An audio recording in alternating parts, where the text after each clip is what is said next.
Yo, what's up, everybody? What's up? Welcome to another episode of The Roundup. Hey, Tamara, Rissa, Levi, what's up? How y'all? Hey, what's up? Hey everyone. Hey. What's been going on with you guys this week? Rissa, what's been going on with you? A lot. Yeah. But everything is well. Overall, I've had a good week. How are you doing? I'm good, thanks. This week has been it's been the same for me. I haven't done much of anything. What have I done this week? I really haven't done anything. All But right, next. besides work, besides work and driving back and forth to work, that's all it's been. What's been going on with you, Levi? Not much, man. Same old, same old. That's it, really. I mean, taking care of the kids. I got a kid right now. So. Yeah, I see you got little man in your arms Yeah, right man. now, handling business as dads do. Yeah. What's been going on with you this week, Tamara? Just being busy, but everything's been good, you know. Oh, is that your serious face?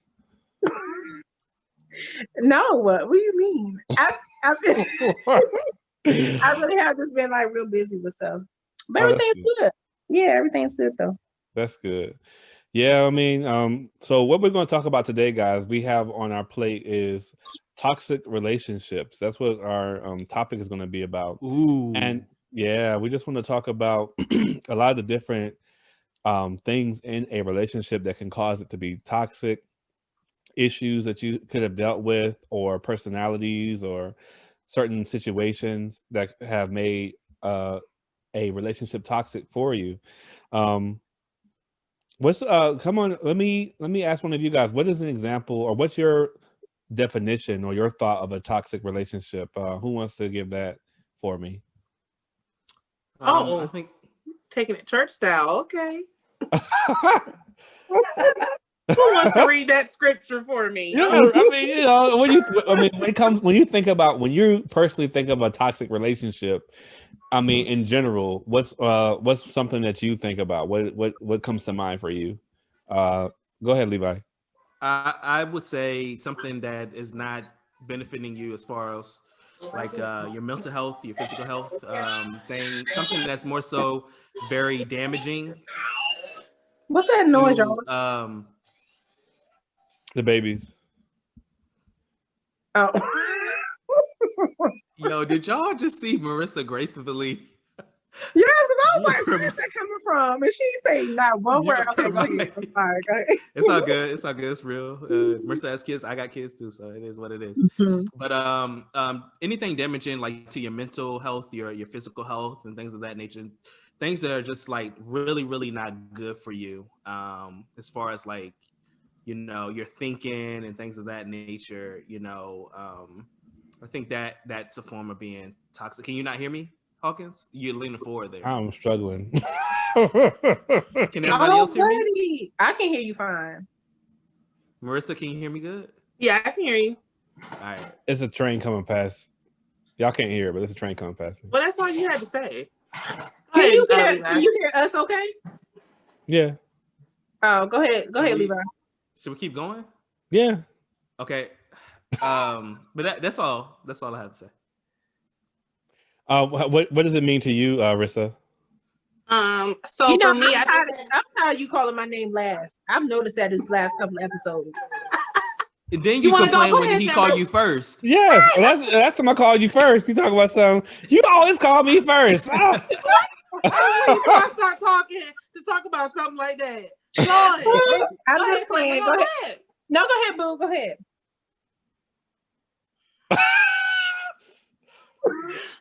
My idea of a toxic relationship is when you are going through cycles of the same thing and nothing is getting resolved. It's like if you are experiencing someone who's a cheater, someone who is a habitual liar, and even sometimes if you have something that will break your relationship, causing y'all to lose trust. And I understand trying to regain it, but unless y'all are really committed to that process, and it is hard, easier said than done, and y'all aren't going anywhere, it's, you know, it becomes toxic because there's no real resolution. So True. yeah. What Camera? Yeah, I agree. You know. Also about being in a toxic relationship. I've never been in one per se, but just like, you know, being emotionally abused, verbally abused, of course, physical abuse, that's a no-go. But even people who don't experience the physical abuse, a lot of times the verbal and the emotional and the mental abuse is real. Like, you know, this is real. So I think, you know, a toxic relationship is just two people who cannot progress. They can't go forward in anything. It's a, like Rissa was saying, it's like a revolving door where it's just like, you know, issue after issue after issue, and you both are not committed to each other to change. Like being in a relationship means being selfless. You know what I'm saying? So you have to have that type of attitude going into any type of relationship.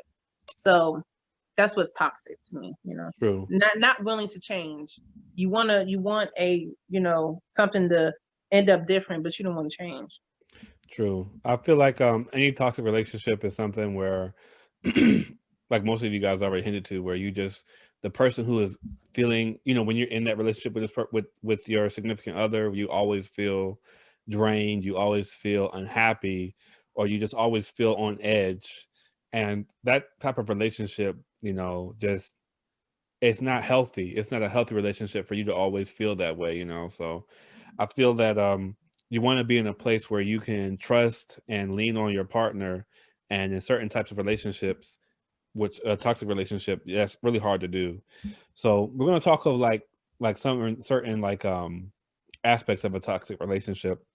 Like one thing, I'm looking on healthline.com's website, and they give a whole listing of toxic relationship types of treatment from the relationship.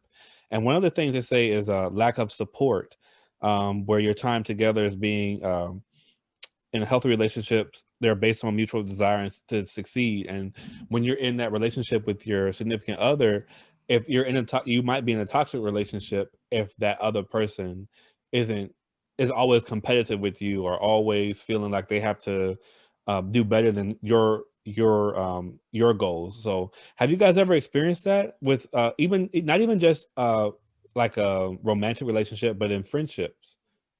Oh God, yeah. Have Yeah, you? for I mean, I'm sure. trying to think of something like, I feel that, to be honest, now that I think about it, you know, with men, a lot of times the brothers, sometimes you can be very competitive for some things, and it's cool to be competitive. I feel like sometimes though, It's sometimes for it no can be, reason. huh?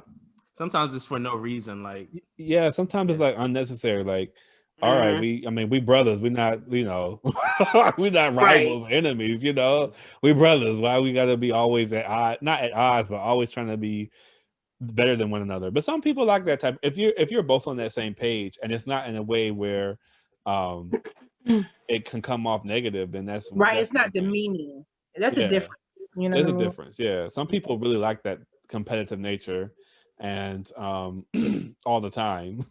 I'm not that type of person, and but some people are.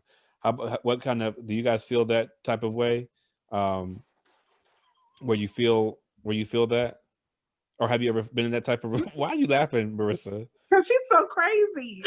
Sorry. Can y'all hear me? Yeah. Okay. No, I'm sorry. My husband just tripped over something. Say that again, Terrence. What was your question? I'm sorry. What's the type of relationship where you felt a lack of support on anything, or from your friendships, or? I would say I really can't say I felt a lack of support in any of my friendships. Like for people that I actually like consider friends like that. Mm-hmm. Not really, but romantically, yes. Like it was one-sided in the sense of me trying to throw my all, and I was throwing my all into it and getting nothing in return, because I felt like, well, maybe if I show him I'm this way and I do A, B, C, and D, he'll see that and, you know, appreciate it. And it just wasn't going anywhere. And to the point where it was like, okay, so why am I still doing this? Mm-hmm. And it was completely one-sided, because it was always something or other, and it just wasn't, there was no mutual goal. if I could say it like that, or at least he would say it was, but his action said something different. If I could say it like that. Where he was like trying, so you could feel that you were trying to build something basically, right? And he wasn't Correct. at the same level. Yeah. And because and like we were before, but you know, things had happened, and like for example, he was in the military, so a lot of our relationship we did spend apart. And you know, I was going through college, and he was getting stationed here and there, and we were trying to bridge the gap while still going and growing and maturing in our own, you know, separate lives, and trying to make this work and try to meet in the middle, and it just wasn't working. Not on my end, because I was doing everything, or at least I felt like I thought, but it just wasn't for him. How did that make you feel though? Unloved, unappreciated. Like, what is wrong with me? Like, well, I don't understand why I'm doing all this, and Negro, you don't see what I'm doing. Like, like, why isn't this what you want? Type thing. So, you know, and I had to really come to the realization, like, okay, this just ain't it. Because if it was for you, this would not be happening. You know what I mean? So, True. And it was a long time, because, you know, there was a lot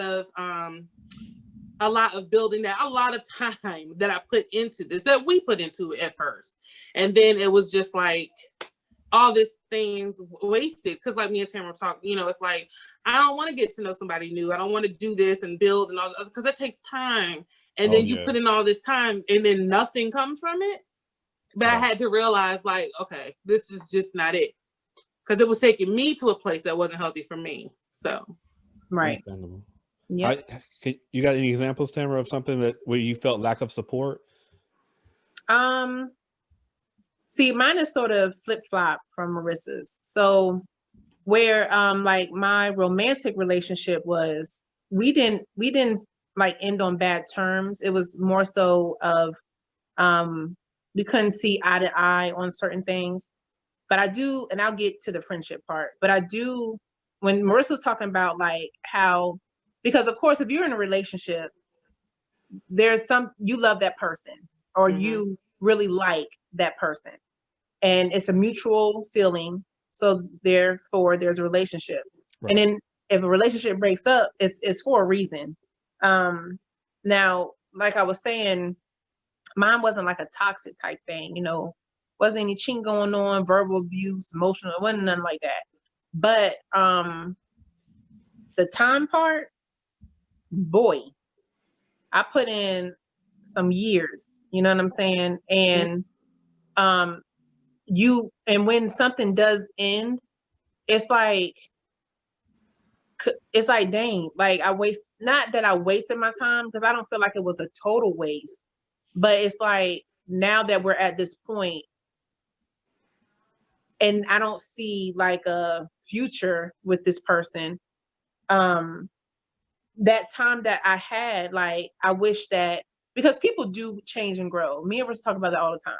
Mm-hmm. People change, they grow, and things of that nature. So if that other person is not willing to see it, or doesn't agree with the growth or whatever like that, then okay, you part your ways. You still remain friends, blah, blah, blah. But like, I do, you know, sort of feel like, dang, I wish I could get that time back. You know what I'm saying? Correct. Yes. That's a lot. I dedicated a lot to this person, and you know what I'm saying, a lot of time, resources, a lot of stuff. You know what I'm saying? And so you do wish that you can gain that time back. No, that's understandable. Anyway, yeah. So, but then it goes like the friendship thing, right? So, I think like I've had toxic friendships where the person was just a straight up user, straight up, just did not, it was always, you know, I'm gonna tell you my stuff, but you never check on me to see how I'm doing. They're just always running at the mouth about their issues, their problems, stuff like that, you know. And it was one-sided, like what Rissa was saying before. It was one-sided. So a lot of times I found myself in a pattern where I was a sounding board to a lot of people. And at times that's fine, because there's going to be times where people need to vent to you because they're going through certain things. But if it's always a constant one-sided type relationship, I had to really like go deep within myself and be like, why is it always that? Right. So, Right. you know, I was like, okay, it's time to cut some things off. You know what I'm saying? And you know, and those relationships were severed. You know what I'm saying? Because when it came time for me to open up and do, you're not available or whatever. So, and you know, because you love people and stuff like that, you give people chance after chance. But once they show you who they are, that's who they are. You know what I'm saying? So, Yeah. I feel as though, you know, you really have to understand what's toxic to you might not be toxic to somebody else. You see what I'm saying? Correct. True. Yeah, That's very true. absolutely. You right. So you have to really like weather out what I can take as Tamra and what I can deal with. And then if that person is being toxic because of what I know Tamra can deal with, and they don't see it that way, or it's always one-sided, then I need to sever the relationship. You know what I'm saying? So I just wanted to point that out. Like, you know, friendships too can be toxic. It doesn't have to Absolutely. be romantic. Like, people can just use you, just straight up use you, you know? Absolutely. There's another topic I wanted to go into was the part of it can be with our communication, right? Like I'm reading here again on healthline.com. It's saying instead of treating each other with kindness, most of your conversations are filled with sarcasm, criticism, or overt hostility. And to the point where you may even start avoiding each other. Now, I will say for myself, I can be extremely sarcastic and critical with my friends. So I'm guilty of possibly toxic communication. A lot of times I'm really trying to be funny, but I have talked to friends and they're like, "You're so sarcastic," and they'd be like, "Oh well, I'm not trying to be mean," but so I have to. So a lot of times I try to catch myself, but I don't. I really don't catch myself. It's a part of me, I guess. But I don't Yeah. know, you guys. I know you guys know me, so can you? Am I very? I'm very sarcastic, right? Here, let me just say this. Let me say this, y'all. Oh wait, you gotta put your hand up and your finger. Because yes, when I first met Terrence, this was before. Was this for? No, it wasn't before 2000. It was like 2002. I started coming to the ministry after I graduated high school, so that was 2002. okay. So when I first met Terrence, y'all, I could not stand his tail. Really? Because I don't think I even knew this. I've told you this, y'all. He was so, but see, that's the thing. I wasn't used to that type of humor. You know what I mean? Yeah. Like his sarcasm came out as humor to him, but because I wasn't used to it, I took it like, oh, this fool being for real. Right? You know what I'm saying? So when I first got to know him, and like I first met him, oh, I could not stand him. And I remember we were like out to eat somewhere with a whole group of us. And you were going off at the mouth. You were being funny, but I didn't take it that way. And I had to like clap back at you. I was like, yo, don't talk to me like that. Like, I don't know if you remember that, but it was a long time ago. And then after I got to know him, I was like, oh, that's just how he talks. That's how he's being funny. So my attempt at it, at least. Right. So I was like, okay. So it took time for me to understand that's how Terrence talks. That's how he converses with people. So I was like, okay. Then of course now, I mean, you know, he's one of my best friends. So it's, you know, you got to, I think it's important to understand that person and then judge their character off of how and who they are. Does that make sense? I agree 100%. Yeah. So, and I know, like, you know, you can't be, well, if they pop off and I can't just take the time to get to know somebody, but it's important to do that and to be sort of open-minded, because a lot of times when people say things, they're not being a-holes all the time about it. It's just really how they converse, or that's just how they communicate. So I had to learn that about Terrence, y'all. There are some people who are really toxic. I mean, who are really sarcastic, and they really think you're beneath them. I'm not that.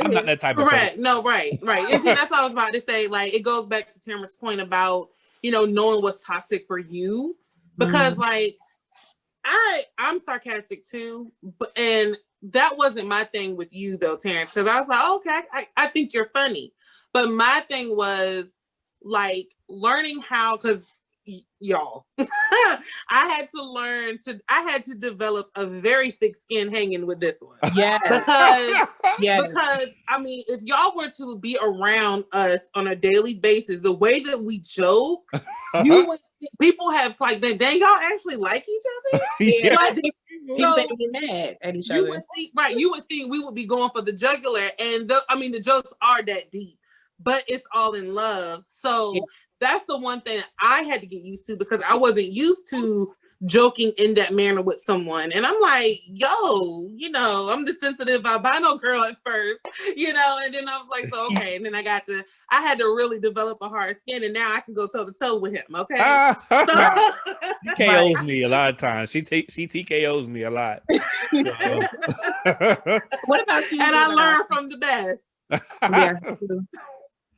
So, but yeah. What you got? Ask you a question. Ooh. I didn't hear you. What you say? We want to get your input. You've been over there silent in the corner. Well, Terrence neglected to ask me the last question. I know. So I picked that out. Terma. You did. You went. You straight did not ask him the last question. No, it's okay. I thought you did. I'm sorry. That's my bad. No, you're fine, bro. No, he's not okay. He's not fine, Levi. Be quiet. No, go ahead. Get him. Can you repeat what you said again, Terrence? How do you feel about toxic communication and people being sarcastic or critical or overtly hostile when they communicate with you in a friendship, or have you had that type of friendship where you had to, deal with that toxically, that toxicity? Or romantic. Or romantically. Yeah, I mean, I have. I think on both sides. Friendship, I kind of like, have that conversation with that person, or I try to figure out people very quickly. I know a lot of people, they judge books by covers. I know I've had a lot of people judging me like, hey, you could be stuck up, or, things of that nature or whatever. I think that's where, like what Tam was saying, it's very important to get to know people, know how they are, all that good jazz, so whatever. But I've had some people, be a little bit too sarcastic, come off just absolute rude. And, sometimes you just got to put those people in their place, or, you just cut them off. Oh. Like coworkers or like actual girlfriends? I mean, or friends? Friends, coworkers, the whole gambit, girlfriends, all that. You know what I mean? Sometimes, they just got to chill out. Sometimes I could be very sarcastic as well. I'm not going to deny that. I can get heated about a conversation quickly as well. Yes. You get very defensive. I become very passionate and defensive about what I'm talking about. Yeah. Yes. And I can relate to the passionate part. Yes, and very and that's something I have to work on. You know what I mean? Extremely passionate. That's one of my that's one of my toxic traits as well. But I don't think passion. I don't think they mean it like that. As far as you being passionate about it, I think they mean it as in a way where you really are. Well, I was saying more so like, I understand what they're saying, like passion. I was saying more so like I can be defensive sometimes as well. I got you. Talking about a certain thing or whatever. Oh, okay. It's when it comes to the point where you become defensive. Correct. Yeah. Because then the way that you are relating you're speaking it differently. Yeah. To somebody. Correct. Yeah. I get that. And just going back to, kind of like the first question that Terrence asked as well, as far as like your relationships and stuff like that, if you've ever been in one. I have, been in one, and it's not a great feeling, of course. You find yourself giving a lot and doing things that you don't want to do, you know what I mean, to try to keep the person, and at the end of the day it ends up still failing, you know what I mean? Right. And then, you know, on the flip side, I will go into this is a little, you know, little deeper. You know, I've also been a child of someone who was in a bad relationship, you know what I mean, where it got a little bit more physical, you know what I mean, on the more physical side, and looking at it that way as well. So, you know, when it comes to toxic things now, I think in my older age, I get to see them a lot more. I know one thing, like for me, I like to talk to a lot of different people. I like to befriend a lot of people and be friends with people. One thing that I learned, I hate when people try to own people. Like, I feel like to me, that's very toxic. Like, It is, yeah. You know, a trait that, you know, a lot of people have. But that's another, and that's one of the other behaviors that they wanted to talk about, being controlling. That's what you mean, owning somebody. And I think for me, I think that's the biggest thing, the controlling portion of it. Yeah. Because I'm like, man, I'm a black man. I'm free. I live in America. You ain't gonna try to control me, okay? You know what I mean? And that's just how it is. You know what I mean? Like, I can't stand that, to be honest with you. And I think for me, that is the quickest way that we probably not gonna be friends. You know what I mean? Yeah. I've had multiple people tell me, hey, you know, I'm not talking to this person, so you shouldn't talk to this person. And I'm just like, why? Exactly. You know what I mean? Like, why? Why shouldn't I? Because that's your problem. Sound like a you problem to me. Right. You know what I mean? Like, you know, those type of things are very toxic. And I think that type of stuff like irritates me the most. That's the stuff that I kind of I've dealt with the most. And that, to me, from what I've seen, that happens when you're, like Tamara said, the point of contact for someone, that they talk to you a lot, or you maybe a go-to person for your boys or your friends or something like that to have a conversation with. You know what I mean? And then and especially if you guys have mutual friends, something happens, hey, don't talk to this person. You know what I mean? So that's it. True. What it was saying here was one of those toxic behaviors being controlling, just going further into what Levi was already exposing on, questioning where your loved one is all the time, becoming overtly upset when you don't get a response, or immediately answering their texts, are both signs of controlling behavior. And in some cases, those attempts of control can be a sign of abuse.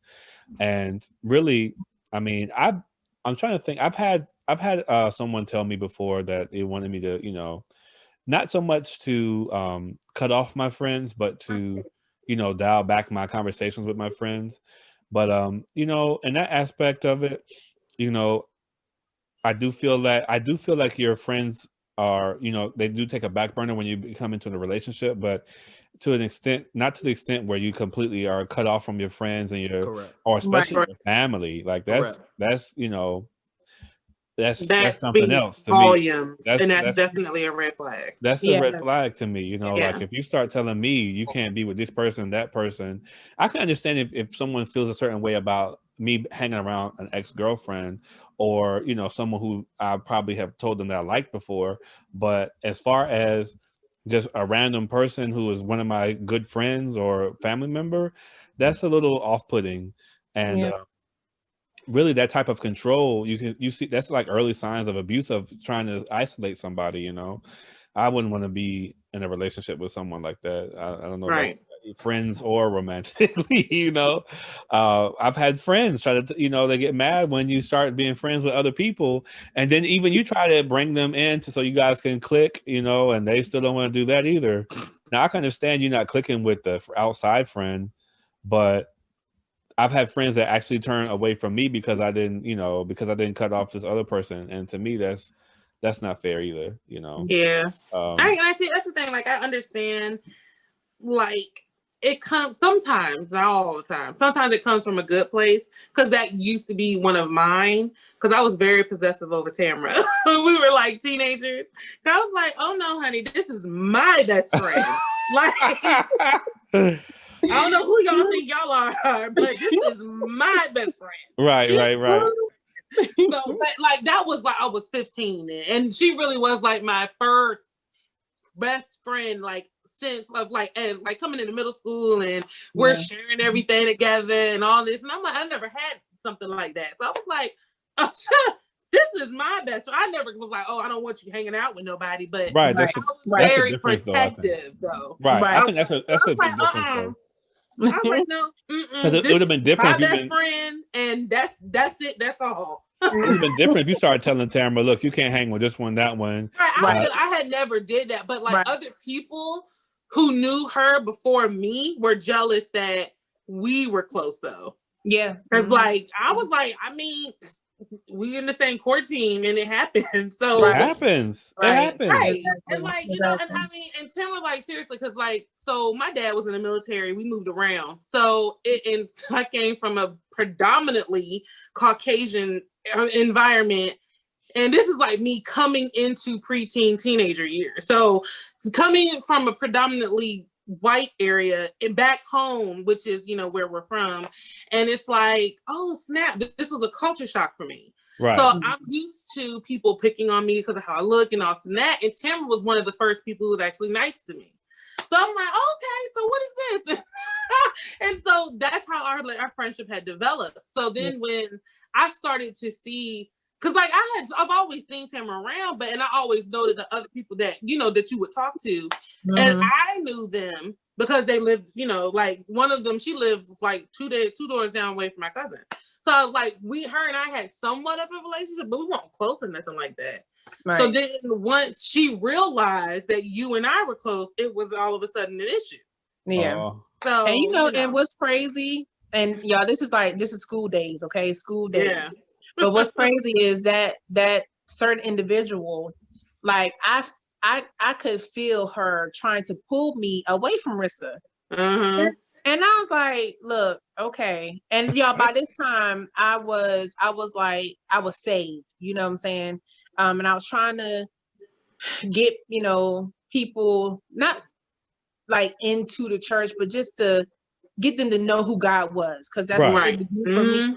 And I wanted, so we will all, you know, go to church together and stuff like that. And when I peeped out what it really was, I was like, okay, you know, this ain't going. She will always be my ride or die. That's just what it is. So, you know, I had to let them understand that and know that. And then what happened? They're no longer, you know what I'm saying? Which I understand that happens. You're not gonna be friends with everybody that you meet, you know what I'm saying? So, and that's cool. But then too, I wanted to go back, Terrence, you were talking about how, I think you were talking about your relationship and how the person wanted you to like dial back from talking to certain friends that you had. Right. And you were saying like, you know, when you're in a relationship and if they want to do that, then you have to like somewhat grant their request, you know what I'm saying? Because a romantic relationship overrides like a friendship, you know what I'm saying? Right. So I know for me, like when it came to Rissa, like when her and Adrian started to date and then they got married, because me and Rissa was together almost every day. Like that's just how it was. And so that was an adjustment. Me being on the other side, she was, you know, engaged, she got married. Me being on the other side, I had to personally myself, this didn't come from Adrian. He probably wouldn't even had an issue, but he did, and he don't. Yeah, I know. But I had to pull back because I had to respect the fact that, you know, my friend is at another level in her life now where we were single together. We're no longer single together. I'm still single, unfortunately. And she is now married. You know what I'm saying? So that's one of the things too that I think is important, like to do it healthily though. Like I had to find that good medium, you know, because there's a lot of times where I want to just be like, call Rissa, scoop her up like we used to do back in the day, go get something, a bite to eat, go out, whatever. But I can't do that. You know what I'm saying? She has a whole family, like legit a whole family. So I got 2 young kids, come save me. Right. So you know what I'm saying? So I had to find that healthy balance of, okay, I know when it comes to her, I have to plan stuff, you know, when is a good time. And then now that I have more stuff going on, I have to, you know, see with my schedule where it used to be, girl, let's just come on. And she's like, let's go. It was so free. It was free. It was free. So I think it's important too for health, for marrieds and singles to understand, like when you have a best friend and then they get married or either they stay single and you get married, however the dynamic is, make sure that you see things in the wisdom.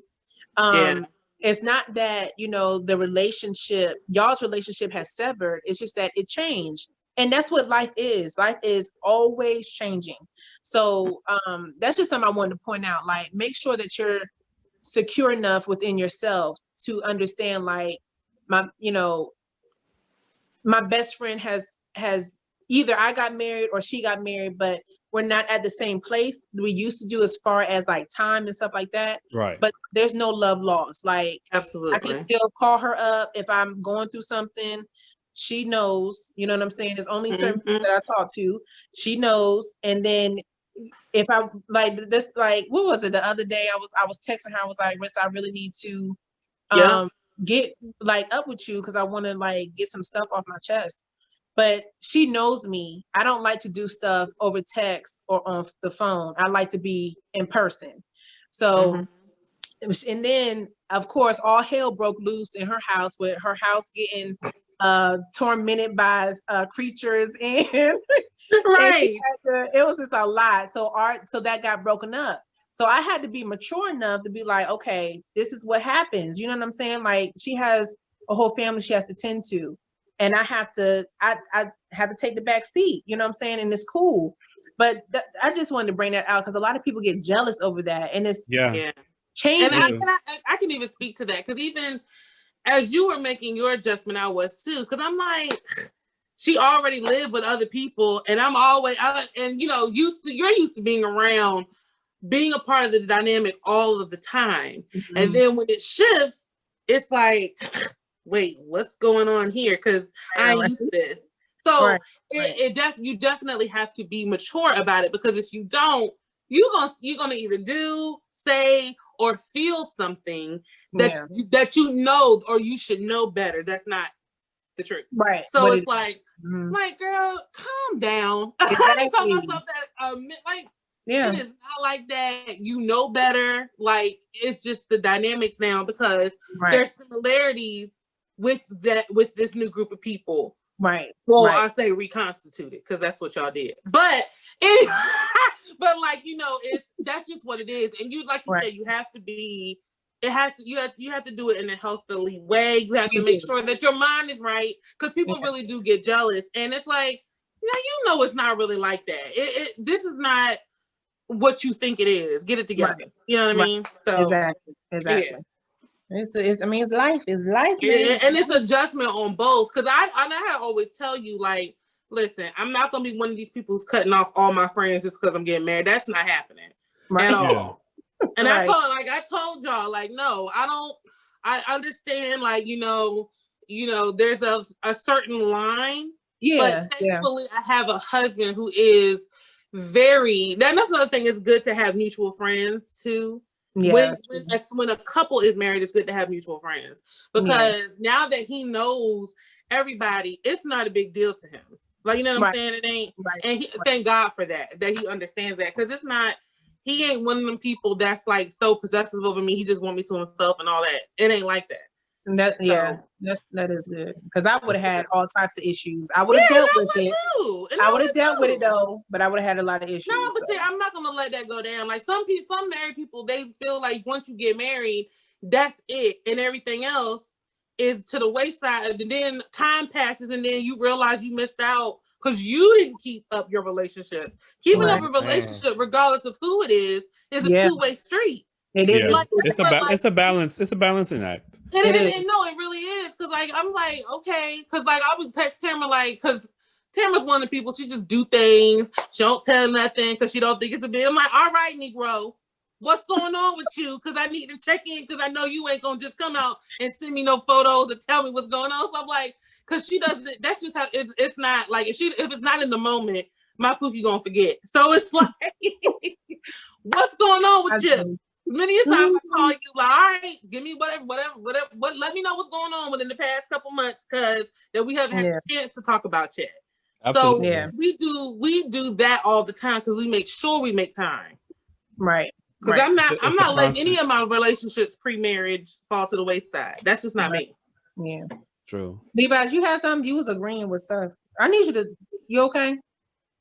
Yeah, I'm full transparency. I'm over here freezing. I text Terrence and like, yo, I'm freezing. I'm just gonna nod my head or whatever. That's what I was nodding my head. His video keeps freezing. Yeah, But I mean, it's not freezing gotcha. now. I don't It's know. not freezing now if though. you guys are watching this time, something's Oh. going on with my internet this time around. I don't know, but I'm gonna just push on through. It's not freezing now though. That's It's coming through good. okay. Good. Yeah, good. That's you why I good was now. nodding, Tamara, like this the whole time. What is going on? Like, okay, gotcha. But what's Okay, your take on it, Levi? I agree with everything Marissa says. It's spot on. Like everything that they're saying, I've experienced like head on. As far as like keeping your relationship up with your friends, making sure that you stay close with your family, things of that nature. And I think as I've gotten married, those are things that I've really had to work on.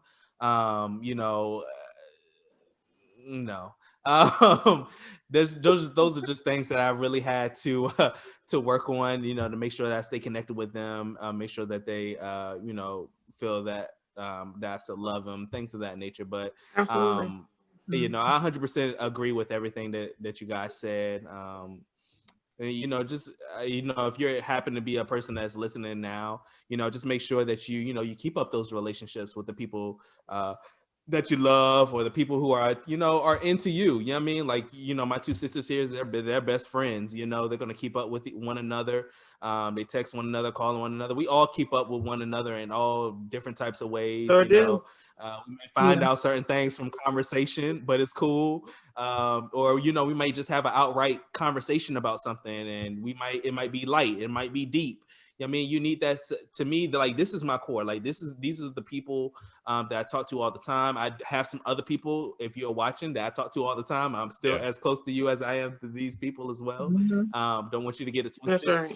Right. But certain deep things, to be honest with you, I do take to certain people. Right, yeah. I mean, because certain Yep. people are going to do certain things with the things that I speak to them about. And I am the type of person, I want to talk to my deep stuff to people that I know is going to do something. Correct. I mean, I don't want to take my stuff to people who, my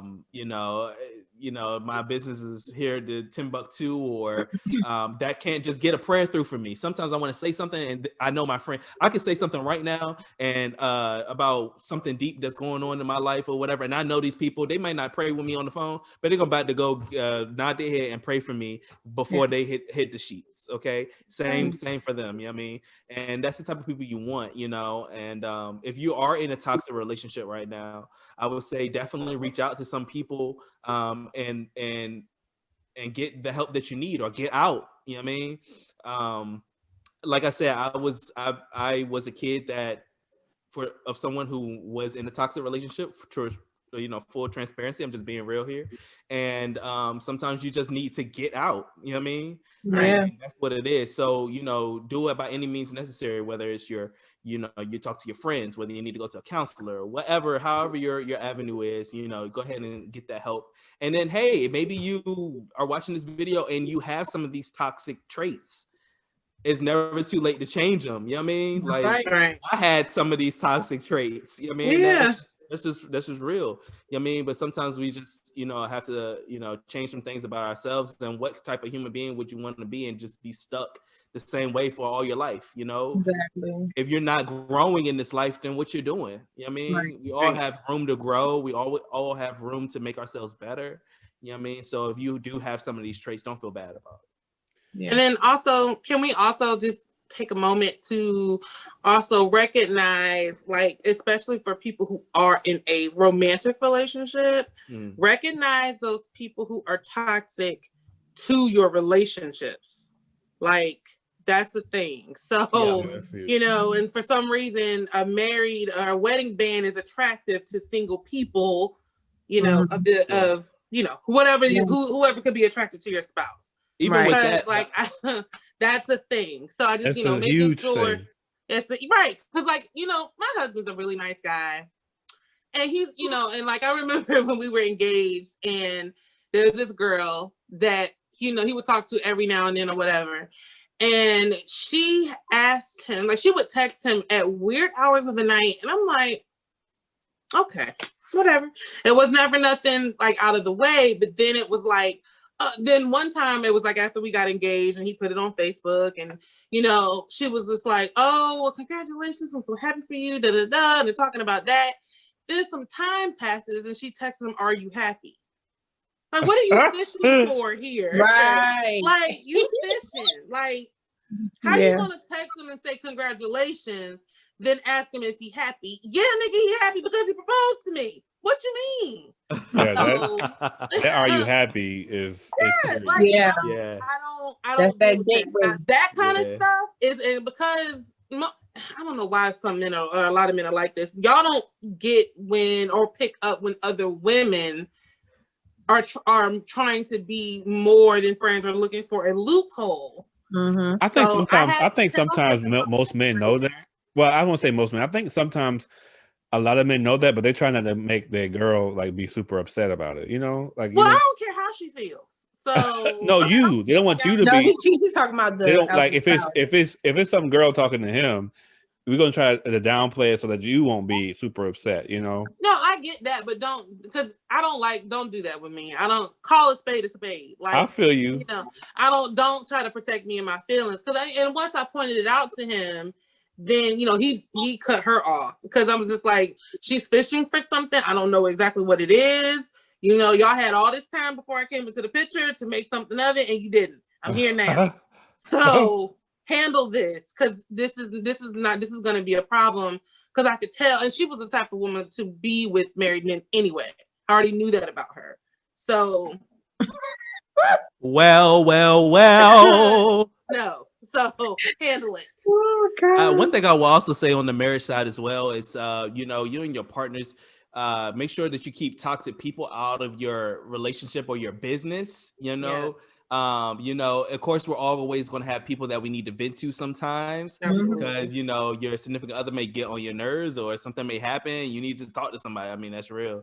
But make sure you're putting it in the right person's ear. I even had a conversation with my wife this week. I was like, certain people, we don't need to tell that information to. You know what I mean? I don't want no drama up in my crib. You know what I mean? Is this person attracted to drama and things of that nature? So we had to have those little talks, and those talks are good. But make sure that you are listening out for those key things. Do they just want all to know all your information? What information of theirs are they sharing? Correct. You know what I mean? Exactly. that type of stuff. So as far as on the marriage side of the screen, that's another thing as far as toxic relationships that you can look out for as well. That's true. That's we're going to go into another one. It said, have you guys ever felt resentment to someone or resentment against somebody for something that they've done or something that you just didn't want to let go of? One thing that they were saying is holding on to grudges and letting them fester chips away at intimacy. Over time, frustration or resentment can build up and make a smaller chasm much bigger. I'm trying to think of one for me. I think certain things that have happened in my life might have made me resentful of life situations, but not specifically or personally to a specific person. You know what I mean? Like I can't think of one over top for myself. I will say this. I have had certain situations happen to me where I was mad. I don't think I've ever resented anybody though. I can't think of that for me. Yeah, I mean, I can understand having it for a certain amount of time because, like, for example, my ex was someone that I lost my virginity to, so I resented him for a little while. Yeah, because I'm like, look, I did all this and we had all these plans and it didn't pan out, and but once I realized that it was a God thing, I was okay because I'm not the type of person, honestly, to hold grudges. I don't really hold grudges. Like I will get mad at somebody, or I mean, I can honestly, I get annoyed more so than I do angry at somebody. So like, I will for the moment, but after a while, I let it go. Like I really have not been the type to hold grudges. No. So it's like when I think about it, it's like ugh. But like when I was in that period where we broke up and I was like hurt and beyond hurt and all of that, and I was really feeling it. Yes, but once I got over it, that was that. Yeah, so you didn't let it fester to that point where they're saying like no, it was for a while though, because it took me a long time to really get back to a point where I didn't care if I ever talked to him again or not. So once I realized that I was healed from the situation, it was just like, oh, okay, you know, and that was that. We try to keep it not too churchy, but I'm gonna bring it there a little bit. Have you guys ever felt resentment towards God for certain things that happen? Can me and Levi answer the first question? Go ahead, Tamara. I mean, it's still part of it. If you can go into that too, because I figured you guys didn't have anything, but go ahead. I'm sorry. Well, you didn't ask. I know you're right. He on it tonight, buddy. She is. Going back to the first question, I think resentment for me is a very harsh word.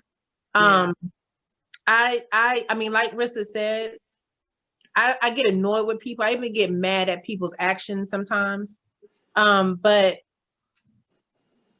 I had to learn for myself, like, if I hold something within my heart, it hurts me, not the other person. Right. So once I got mature enough to understand, like, why am I holding on to this? Like, why? You know what I'm saying? I realized it freed me. Right. So, but no, resentment is hard. Like, I never resented a person before. But you want to answer that, Levi? I was going to talk about the God part. But have I ever resented? Yeah, I don't really resent people. I'm a pretty forgiving person, to be honest with you. Yeah. Probably sometimes a little too forgiving. But there was a person that I resented, just because, like, you know, they painted a picture of me that was not 100% accurate. You know, even though I did play a part in some things or whatever. You know, I resented that I gave up some things to this person. You know, but at the end of the day, I moved on, you know, and I wish that person 100% the best. That person might watch this podcast. I want to let you know that I wish you all the best. And you know, and that's what it is, you know, and it is what it big is. Ups, Levi, big ups. That's a big man. Hey man, you know, hey, it is what it is, you know. It's true. I'd rather be free. I'm telling you, Yeah. it's really about you. You know what I'm Yeah. saying? Honest with you, you know, I want that other person to be free as well. Like, yeah. You know, I'm free, you free, cool. Right. You know what I mean? Yeah. So yeah, but I just think it's harder when you're the one who was hurt in the situation. 100%. You know what I'm True. saying? And 100%. that's when you got to be like, well, they the ones who, because you know, if in any relationship, if you're the one who got hurt, they're looking at you like, well, I said sorry. What else you want me to do? Yeah. It's easy for you to say that because you're the one who did the hurt. Right. Like that's easy for you. So when you realize that person is just going on about life all lottie-dottie, like it ain't no issue because they didn't apologize, then you realize, okay, this is affecting me and only me. So I need to let this go because everybody else is free and frolicking around and I'm the one still holding on to this mess. Like you got to let it go. You do. Yeah. What were you going to say about the God part? Show me. Oh, I'm sorry. I was just about, I had to ask God to show me how to do that, how to let certain situations and people go, because it was vexing me, even though it wasn't per se my issue. It was vexing me because I hold on to stuff. Like, that's just the person I am. You bring something to me, I'm gonna hold on to it because I'm concerned too. But I had to God had to teach me how to like let that stuff go if it's something that I don't need to deal with. You know what I mean? Right. But as far as that resentment towards God, I'm not gonna lie. Yes, I have felt like I said, resentment is a strong word. And Terrence, you good over there? You okay? I mean, you're doing a lot of moving, buddy. What's going on? My phone is about to die, and I need it, and I'm trying to find my. So you got up in the middle. So you're gonna do that in the middle of our YouTube podcast?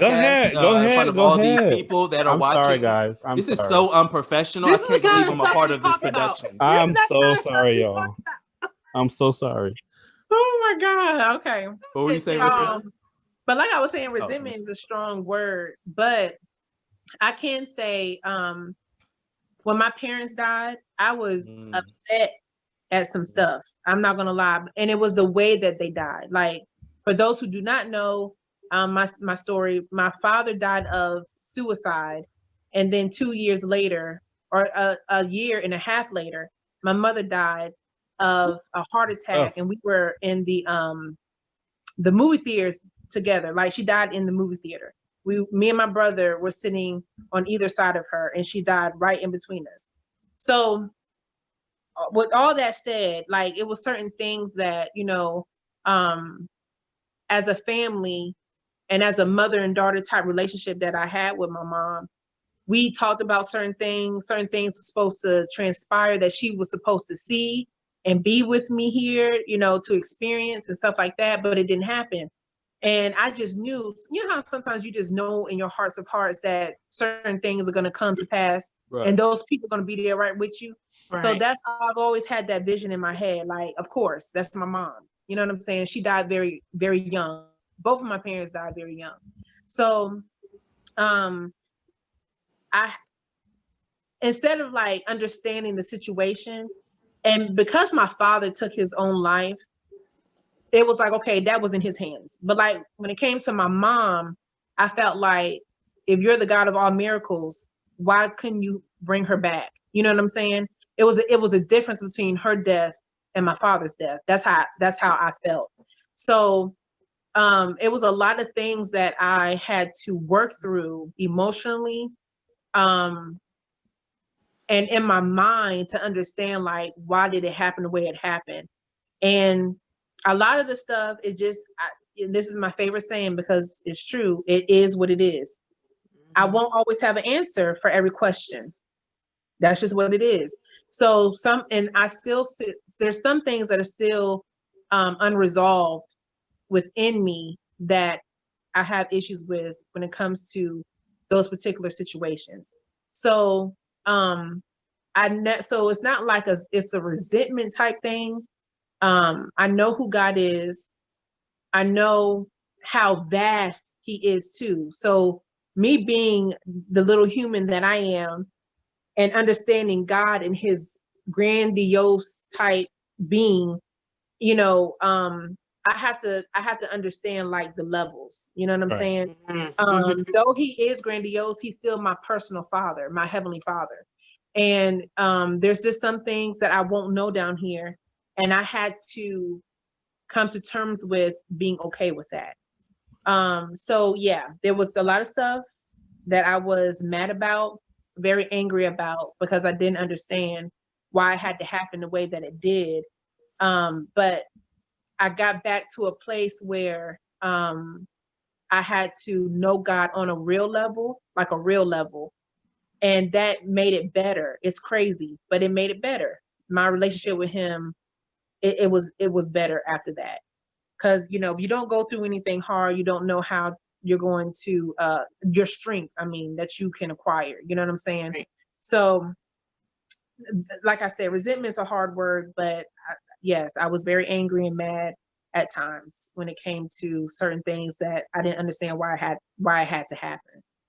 So it's still, I'm sure it's still hard. Is it not hard to deal with, but it's still a challenge, right? Maybe to say like, you know, okay, well, this happened. I get that, you know, it happened. It may be something I can't change. It might be, I still don't understand God, but I'm just going to trust you anyway type thing. Right. So maybe it's not like, it's still hard. It won't ever be hard for someone who's lost. It won't ever not be hard. It won't ever be easy. I can say that. Yeah. I'm sorry. It's still hard. It will never be easy because there's just, like tough. I said, they died young. Yeah. They died super young. And it was a lot of stuff that they didn't see that, you know, I did or that my brother did or whatever. It's just a lot of stuff they didn't see. So yeah, it's always going to be hard, but then like you said, you just have to understand, like, this is what my life is. They're not going to come back. So I have to live with what I don't understand, if that makes sense. Right. Mm-hmm. That makes perfect sense. Do you guys have anything else or about resentment? I can't really honestly. I mean, like I said, I might have been mad at a certain moment in time, but you get over it. So I don't think I've ever let anything fester. Right. Yeah. You know, so I'm gonna move on. Have you guys ever now I'm guilty of this, dishonesty. You find yourself You find yourself constantly making up lies about your whereabouts or who you meet up with to avoid spending time with your partner. Let me put my hand down on that one. So, you know, avoid spending time with your partner. Is that what your you said? partner, or avoid your friend. This is just from what they're saying. Their partner. They're speaking specifically on romantic relationships, but as it goes to with friendships and stuff like that too. I have, I have, What have you done, Terrence? Share Share with us. Let's I have talk done a about lot, it. guys. I have been in. I have basically. I've had a lot of unprotected, not unprotected, but marital sex. Unprotected as well, but You mean premarital sex? premarital sex. That's what I said. I said unmarital. I was like, Unmarried. oh, You over here okay. creating words. New Creating category there, bud. a lot of premarital sex and whatever. But a lot of the people who I've been with, you know, I just didn't tell nobody, and people thought I was, you know, didn't. people thought I was really, you know, living a certain lifestyle that I professed, and I wasn't. But yeah, that's how that goes.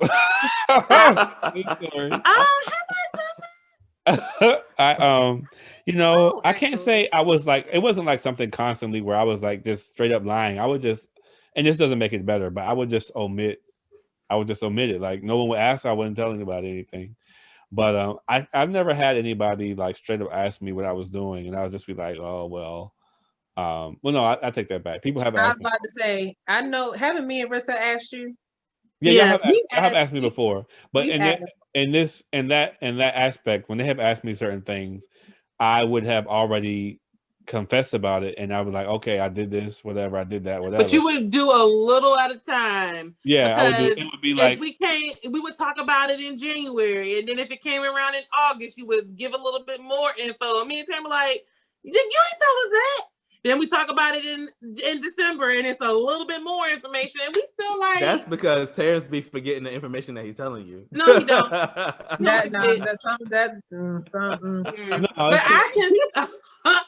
I can say I think I like did it by omission, because like there was like, this is a long time ago, but there was this guy that I used to talk to in Richmond. And I had to go up to Richmond to get my birth certificate, and I went and stayed with one of my friends.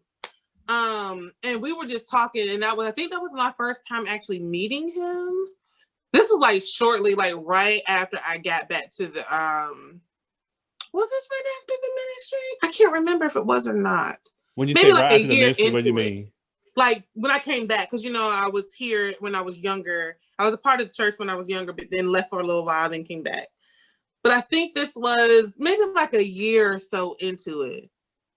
I know it was before Apostle called me out about being lukewarm, because it was during it was during that time for sure. So like, and it was a whole entire mess, because like he had a girlfriend, but we were friends.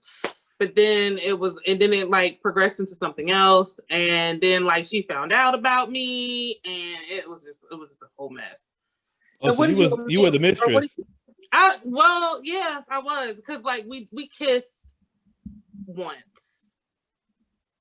I'm trying to make sure that is the truth. Yeah, I think it was once or twice. Because like I have a friend who lives in Richmond, and her and I went to Norfolk State together. And I was coming up there to see her and to get my birth certificate, but he was like, oh, because I wasn't going to tell him at first. He was like, oh, you're coming to Richmond? I was like, yeah, I'm coming because I need to get my birth certificate. So then he just came over and chilled with us then. And then, you know, and I told Stephanie knew about him when I told him about him or whatever. And then like, it was certain things he would tell me, and because he was like, oh, well, you know, we're together, but like we're on the verge of breaking up because it's this and this and that. And my stupid tail believed him. And then he was like, yeah, you know, my family's going on vacation next summer. And I was like, oh, really? He was like, yeah, you know, we're going to Jamaica. And I'm like, oh, okay, that's nice. Come to find out it was his honeymoon. I had no idea that this dude was engaged. None. Oh, didn't know. Man. And because like he fed me oh, we're on the verge of breaking up, blah, blah, blah. I'm like, oh, okay, whatever.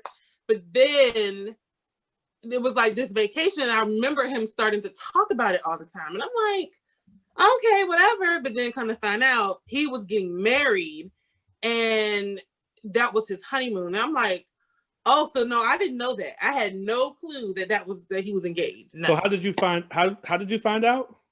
She ended up seeing my phone. I think she either saw a text message from us with that him and I were texting, or she saw that like we talked all the time. Somehow she broke into his phone and found my number. And then when she called me and told me that, oh no, we're not having any issues. We're engaged and about to be married. And I was like, whoa, I didn't know. I honestly didn't know. I knew he had a girlfriend and that should have been enough. But no. How about you, Tamara? Sorry, I just want to make sure. So, the question was, did you lie or did the other person lie, or it doesn't matter? Well, the question was, did if I'm reading it, it would be me if I was dishonest. Oh, but you can also expound on being in that type of situation if someone else did that to you and you were in that situation. I mean, got you. Okay. No, I've never I've never had to lie about like my whereabouts or what I was doing or going.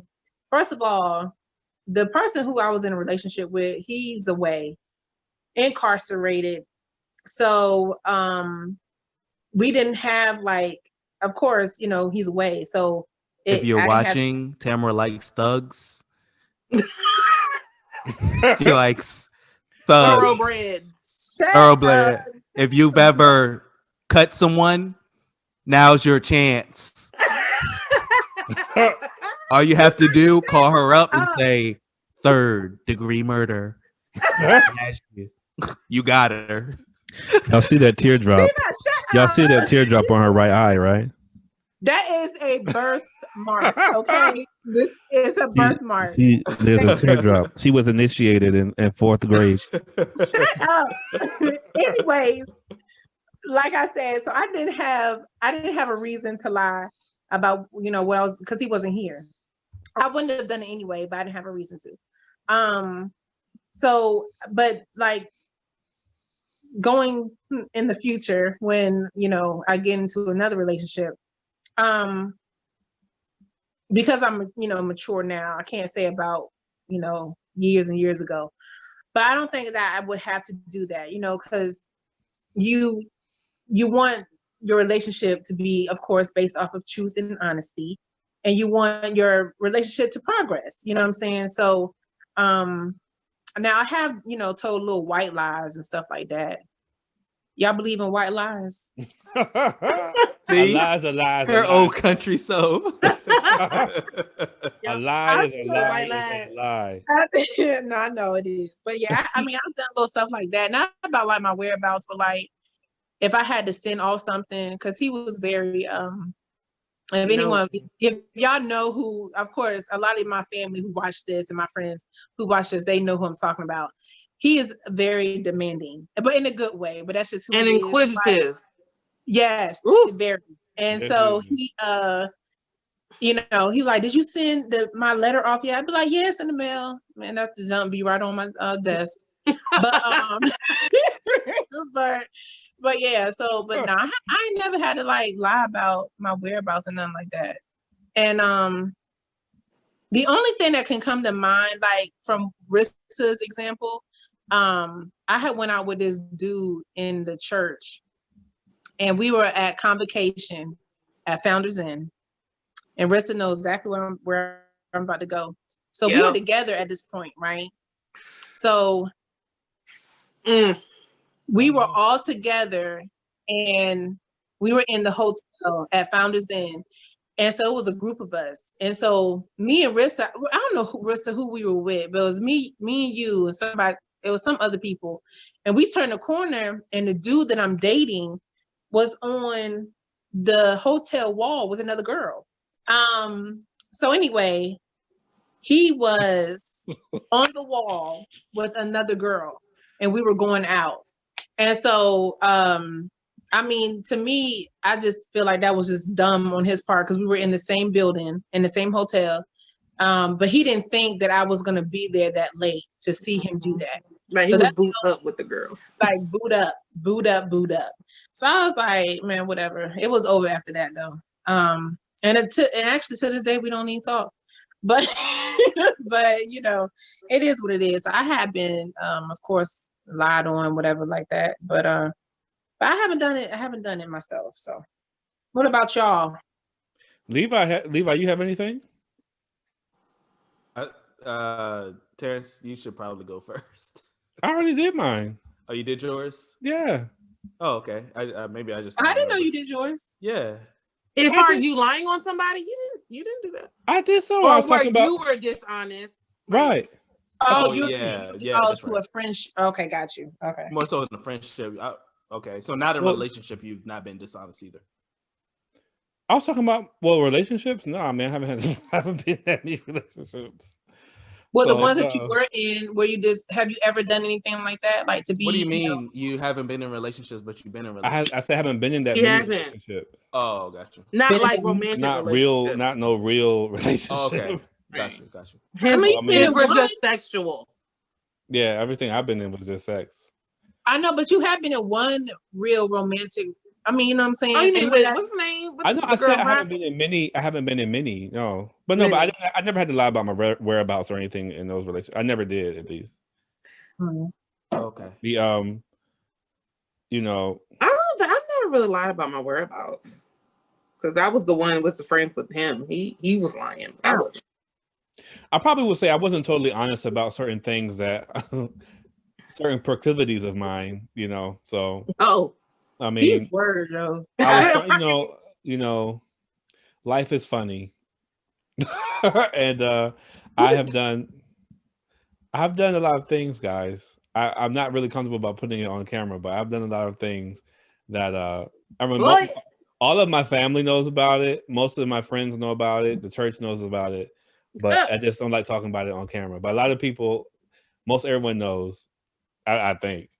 But I have done some very crazy things, and so to keep it that's putting it lightly.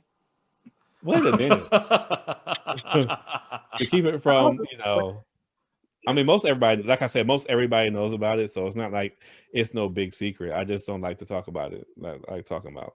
But anyway, so yeah, I have told people, I have not just omitted certain things from everybody. I won't talk about it because I'm trying to deal with it or whatever. So that's it. Levi? I was hoping you was going to the next question. Yes, I have done both. I was just not. I don't know what was wrong with me. You was love struck. You was love struck, and you was a man and young. That's all. Yeah, I was young. But to be honest, like I would never step out of something until the other person stepped as well. So yeah, I mean, I would always wait for that or whatever to happen. So you cheated on you cheated on people before? Yeah, what did that? Right, you've been all cryptic. What did that mean? What you said? I wouldn't start being like secretive and all that other stuff or whatever until Oh, I mean, there was an instance until where that wasn't the case. I was the person that was doing things or whatever. But to that person, I'm so sorry. But yes, I have lied. I made up stuff. I mean, I feel like everyone has done something, before. Maybe not. They're currently doing it, but everyone has done, for the most part, has done something. Tamara, for sure. Tamara is the angel in the house. No, I'm not. No, she not. I know. I'm being funny. I just haven't had a lot of experience. That's all. Yeah. But let's move on to another one. Do you guys, when you respect somebody, when you feel like you're close to them, you feel like you're going to give them, you're going to not be disrespectful, right? Would you call forgetting certain things or being late all the time with this person, that shows a pattern of disrespect and is a red flag as a toxic behavior? You said being late. Being late for everything that you are supposed to be with together, or like saying, like like for one, like if I feel like I'm not trying to put anybody, I'm not talking about anybody if you're watching this, but if you're a part of an Yes, he is. organization, Yes, he is. if you're He part of talking an about you. organization and you always just show up late, no reason, no anything, but you're supposed to be a vital part of that organization, that's a sign of disrespect. And it can come off as toxic, right? I mean, especially if you're always just doing it and you're like, oh well, whatever. That's now that to me that's toxic. That's disrespectful. So what are you trying to like? What kind of organization are you referring to? Like any organization that you're supposed to be a part of, like You church, talking about church? not even just church, but anything like your work. I mean, anything that you're a part of that you're supposed to be having some sort of respect. But not even just that. Even like if you're going out on dates and you're always late, or you have like with your significant other, or you have some kind of appointments you're supposed to be at, like pregnancy things or children's things and stuff like that, and you're just always casually walking in like, oh well, I'm here now. Do you feel like that's definitely disrespectful? Yeah. Yeah, I mean that's just a don't care attitude. I mean, I can see if you like, because like even now when I'm married, I mean I may forget some things or whatever, or I may forget to do this or do that, but I'm not like out here willy nilly, just okay, I don't care. You know what I mean? That's not what I'm trying. My objective or whatever. But if you just out just blatantly, oh I don't care, I'm gonna show up late to these dates and stuff like that. I mean, honestly, it's disrespectful to the other person because to me, you wasting their time or whatever, and you're showing them that you don't care about them. So just move on or whatever. Mm-hmm. But to me, I feel like that's a little bit disrespectful. So let's not talk about like just being late. Let's talk about other stuff like when people don't take your feelings in consideration. Yes. So let's talk about like for me, okay, I like a very tidy home. You know what I'm saying? And there's certain people who I live with who they just don't care. They just don't care. And they know that it upsets. She's OCD though. She's OCD. I am not that OCD. She vacuums when there's nothing on the floor. No, I just know what clean is and what clean isn't. So anyways, they like, my thing is I can't go to sleep with dishes in the sink. Like I wasn't raised that way. We had to do the kitchen before we went to bed. That was like a strict rule in my home. And that's what I'm saying. Like, because I feel strongly about having my home tidy and clean, that's a big part of my life. I just, and when other people just disregard it and be like, well, I'm sorry. They keep saying they're sorry, but they keep doing it. Like, I feel like that's a little form of disrespect.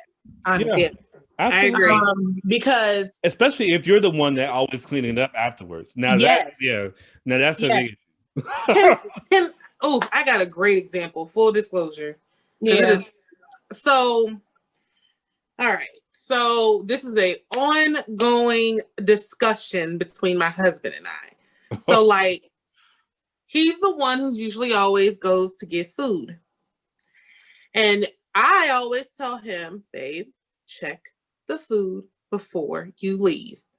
His thing is, there's so many people in the line behind us. There's this and that. I could give 2 figs who's behind you. Mm-hmm. Because every time it's always my order that gets and it's frequent. And so one time, I think this was like a while ago now, but like we had gotten this argument. He was like, I don't understand why this is a big deal. It's just food. But I'm like, this is not just food, because at this point, it's like, okay, I feel like my feelings are not being considered and it's easy for you to say that because your stuff is always right. And I'm just finally, I was like, look, if you just ain't gonna check the bag, just say that. Because if that's the case, I'm gonna just DoorDash my stuff. And that way, we avoid any issues. Right. Correct. Because that is my pet peeve. And so, and I know that, he's because his thing is, I could just go back up and get what you missing. But I'm like, no, why waste more time doing that when you can just check the bag? And so I'm like, I know I'm not, this is at this point, it's not about food anymore. It's about I'm asking you to do something for me because this is how I feel. Because if it were reversed and I'm going out with my friends and you want something, I'm always going to make sure your stuff is right. Because I don't like when my order is messed up, because that pisses me off.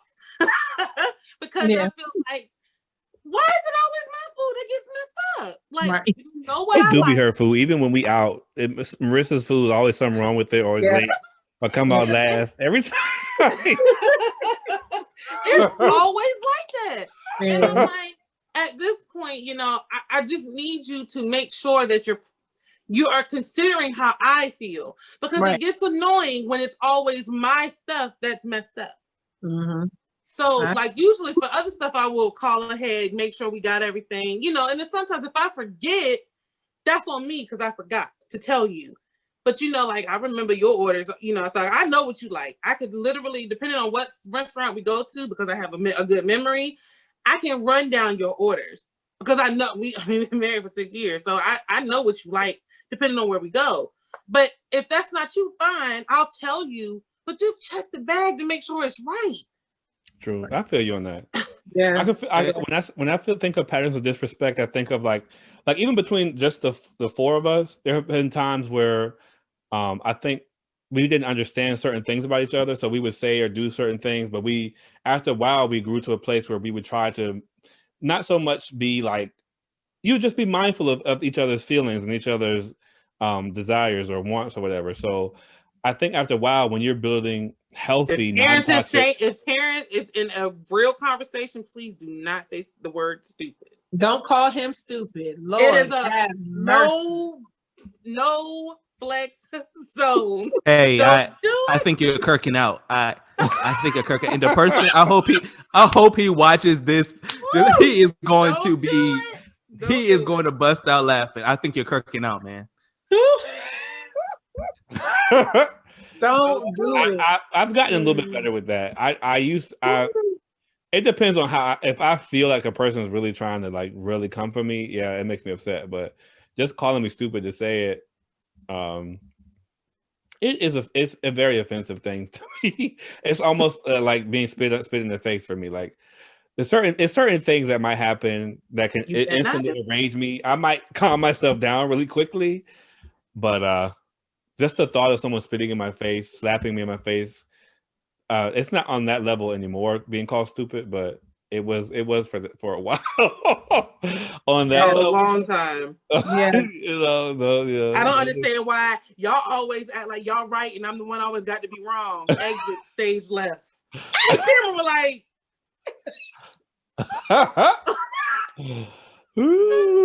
but in that our friendship grew, right? We understand. I feel like that's I feel like when we again, once you start understanding certain things about your friends, you try to take that into account. And correct. So after a while, it does become disrespectful if you don't start to take it into account. You know, that's the only thing. Like you get to know a person, you know what they like and dislike, and you know what irritates them. So if you really love that person, like I said in the beginning, our relationship is about being selfless. Correct. So you take the time to say, okay, check the bag. Right, check the bag, or wash your dishes, or clean up behind yourself, or whatever. Brother is married to Marissa. We're not trying to get you in trouble. This is Marissa. We will not have it. Okay? Just saying. She's about to lead us to the sandwich story. Does anybody else feel this vibe? Yeah, he was mad that day, boy. I was pregnant, okay? Have you guys gone further? Have you ever been in a situation with family or friends where you're just walking on eggshells after a certain, or you try your best to avoid having a situation? Yes, that happens all the time. Where you just try to not upset the person, or make them upset, or do anything that will cause tension. Well, yes. More so in friendships, though. Yeah, it's friendships, not in my relationship. But you try to avoid certain things to you, so you don't provoke extreme. It says like here, you worry that by bringing up problems, you'll provoke extreme tension. So you become conflict avoidant and keep any issues to yourself. Mm. Now, And but that could that's be not healthy toxic for even you. within If your you own mentals really as well. are, Yeah. Yeah, if you really exactly. have issues with certain things, you have to get that stuff out, or you start to lash out at other people after a while, or you Yeah. start to do Yeah, that's very other true. things, you know, Yeah. where it's counterproductive to the type of person you want to be. Yeah. It's true. I feel like that with there's a couple people in my life that's like Yeah. that. Like I Mhm. feel like, and this happens all the time because it's so crazy, because most people who know me know that I come from a place of love or good spot, but this person is always like, oh, you know, you're this or you're that and you're judgmental. And I'm like, this is not me being judgmental. This is me loving you and wanting the best for you. Right. But like when this person, I have to always either preface the conversation with, okay, this is coming from here. I don't want you to, you know, I always feel like I have to do a disclaimer before I tell you something. Yeah. And that is that's irritating, yeah. because I should be able to be myself without you overreacting. And that to me, it makes me not want to talk or and I potentially avoid conflict. But you know, as I've gotten older, I don't care anymore. And that's just the honest truth, because what I'm not going to do is not be truthful with you if I feel like you need to know something, or if I feel like you asked me something and if you want to know, I'm going to tell you. So, you know, and I know for a fact that if this was coming from another person, this person would not react that way. And I don't understand what's the difference between the other person that they talk to and me. And it's like, you should know me better than that. You know what I'm saying? Like, I shouldn't have to feel like I got to walk on eggshells just to say simple things to you, when I know that if it came from somebody else, you wouldn't have that response with them. And it's irritating. Have you said that though to that person? Have you? Oh yeah. We've had that conversation. See, I think that like for me, sometimes I'm as I'm getting older, especially with people who I don't already know, I'm quicker to tell them when certain things bother me. But people who I know, who we've already kind of like been distant, I haven't like really straight up told them, you know, this is an issue for me, that's an issue for me, because there maybe on both sides there was a separation created. And so it's just been like, okay, well, whatever. I mean, I've tried to mend bridges with some people, and then was told, well, I've been told by certain people, this bridge under the water. But then after that, you know, it. Oh, he did it, Tamara. Laughing. It was bridge under the water, and then after that, it was like it's under the water. They wouldn't talk to me. They really don't talk to me no more. It's really standoffish. So, Tamara, why are you weak? You said it's bridge under the water. I said water under the bridge. I mean, water under the bridge. That's what I meant to say. Water under the bridge. That's what I'm asking. Why you laughing? I didn't realize I said it wrong. But anyway, I mean, at the end of the day, oh my God. I feel like if you really want to mend relationships or whatever, you got to be able to speak on certain things, even if it is, you know, tight. If it's tight and it might bring up tension, if it's bothering you, you got to do that if you want that friendship to work. And the person who is receiving, I mean, the person who's listening, you should at least try to receive it. It might not be coming from a place of truth. Sometimes people do be bringing some whack stuff. I mean, it doesn't even, you know, but that might be something that's bothering them. So you have to like at least try to not maybe so much accept it, but to understand that a person is bothered by a certain thing. So you try to take that into accountability when you're dealing with them. So, I mean, that's one thing. Did I ask everybody? Did you say something about on that, Levi? Oh yeah, you said first. Yeah, he did. No, nobody did. You did. No, Levi said he's walked on eggshells. Yeah, he did. Oh, I'm sorry. But do you want to first? I didn't really expound, but Tamara did say. Yeah, go ahead. Yeah. Tamara, you say something first, Tamara. It's okay. No, I'm good. I'm good. Go ahead. I ain't gonna say nothing. I think I'm at the place sometimes now that we're adults. You know what I mean? Correct. So I think some things I'm just not gonna tolerate no more. Right. I mean? That's what. And I'm sorry to be a little harsh, but I think some things, like even as adults, you just need to grow the heck up. Okay. Exactly. And you know, and I purposely now, like, I only have friends that I know will check me. Like every single person in here, they'll check me. You know what I mean? My close friends outside of this, you know, they'll check me. You know what I mean? And I'll have those are the type of friends that I roll with now. You know what I mean? Some people, they only like friends that will tell them whatever the heck they want to hear. Yes, And man. you know, and to me, that's a problem. Yeah. Or whatever. So, or if it comes from you, they use the fact that you believe in God as a way to invalidate what you tell them. Correct. I mean, but even with people who believe in God, some of them just they just,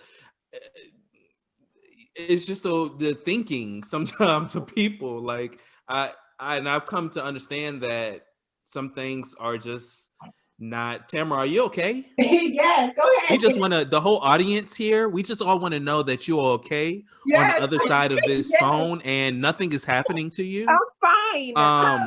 Tamara, are you there? I'm here. We can't see you, Tamara, and this is a podcast that's going on YouTube. I don't know if you know that or not. We need to see you. Oh, okay. There you are, Tamara. So good to see you again. Welcome back. I had to get my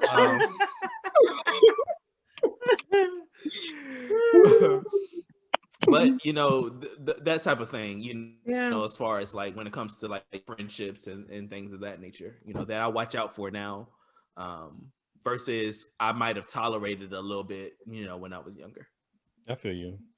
I'm gonna skip past some other things because we're going pretty long here now. But the last thing I'm gonna really talk about, well, it's two more things, and I've never dealt with Tamara, are you there?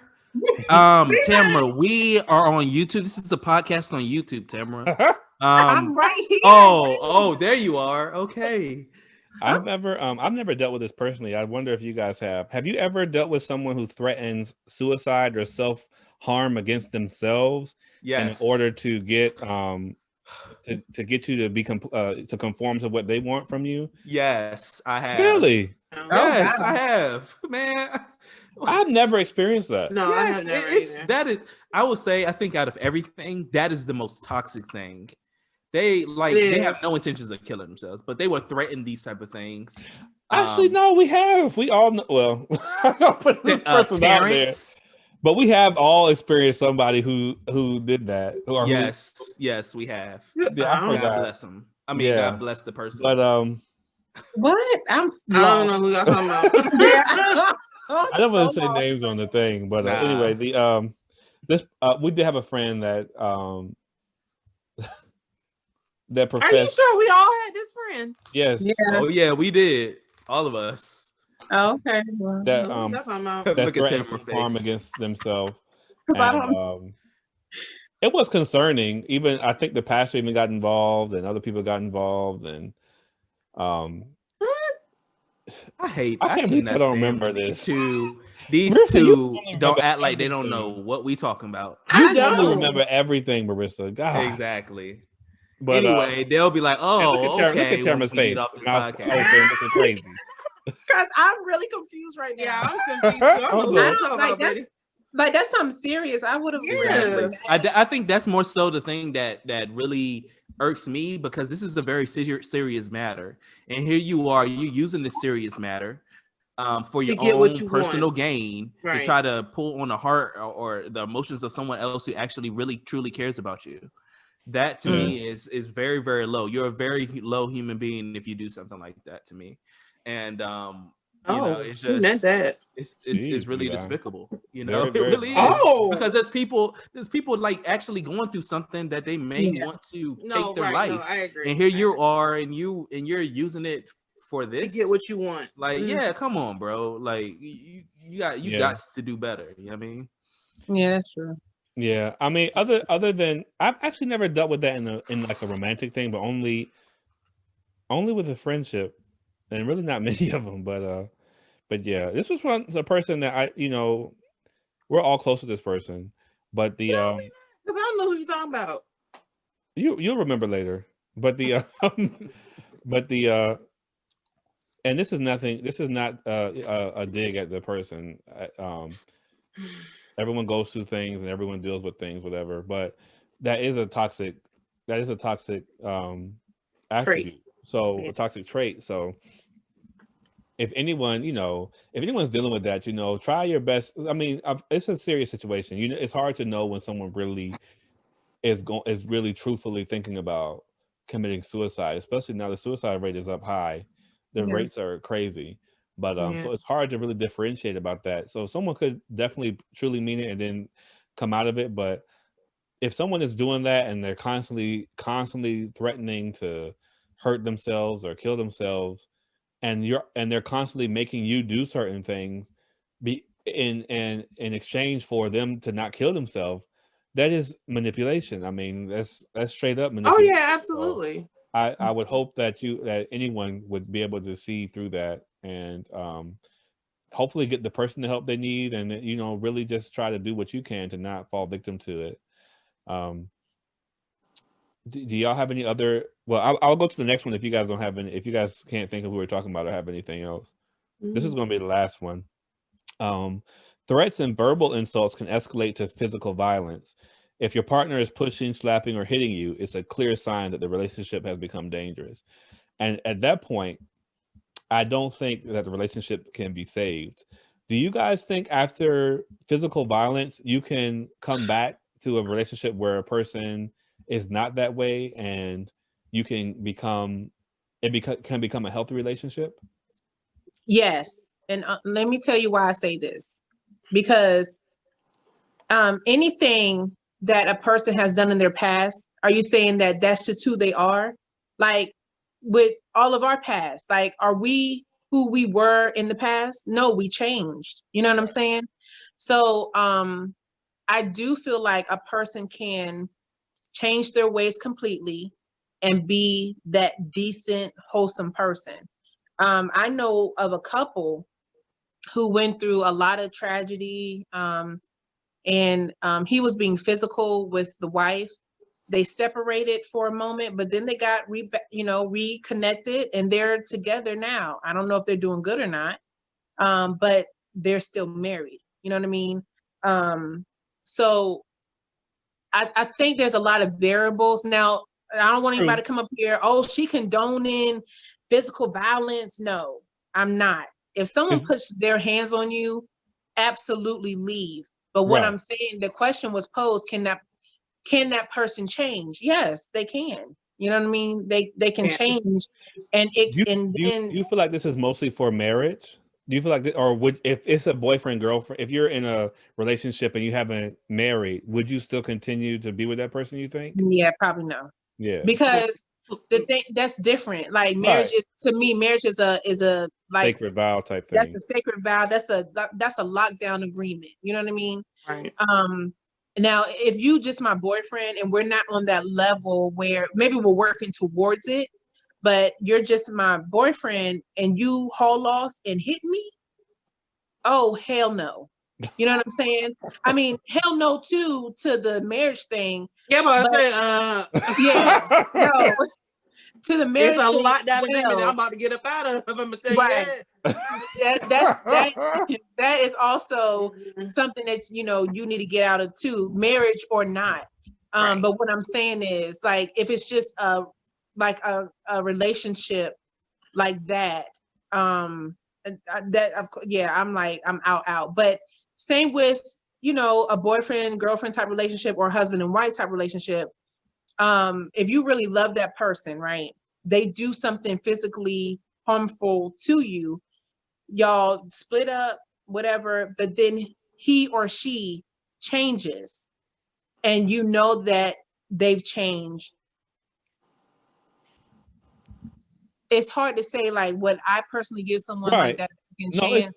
right. That's That's understandable.